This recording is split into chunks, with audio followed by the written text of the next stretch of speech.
नव नव गीत संगीतक आनंद लेबऽ के लेल हमर YouTube channel DJ Balkrishna music official के लाल बटन दबा के सब्सक्राइब करू आहे घंटी के निशान के जरूर दबाओ। कनी ताक देतई भरत जइर जइतो कनी ताक देतई भरत जइर जइतो बिना गंगा में न होइले तई जइतो बिना गंगा में न होइले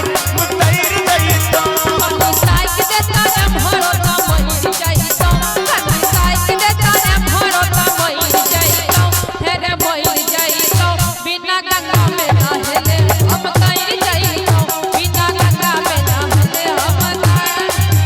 एना बाज मत पूरी के पचई देबो एना बाज मत पूरी के पचई देबो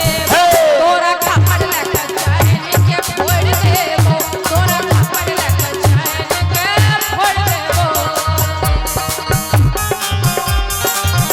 मेरी साड़ी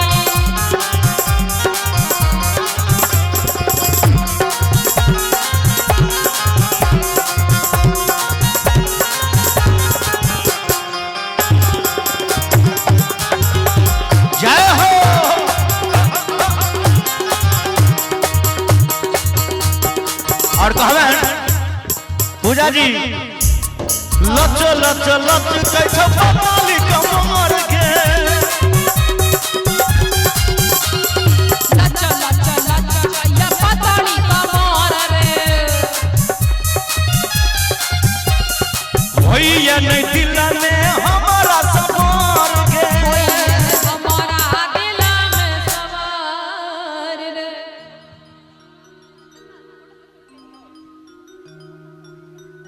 आजाद पान भंडार भगवान तोरे शंभु यादव बनल छौ दीवाना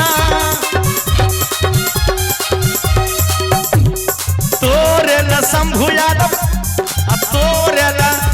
गजेंद्र भैया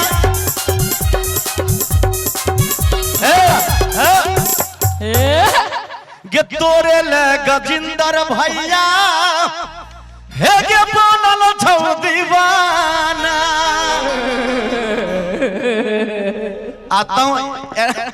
आ तू जे गड़बड़ा जेभी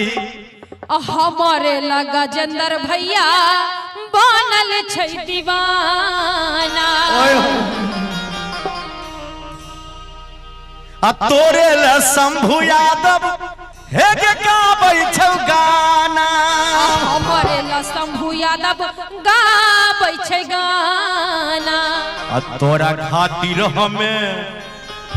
गे बाप दादा के अर्जल हा जमीन बेच देबै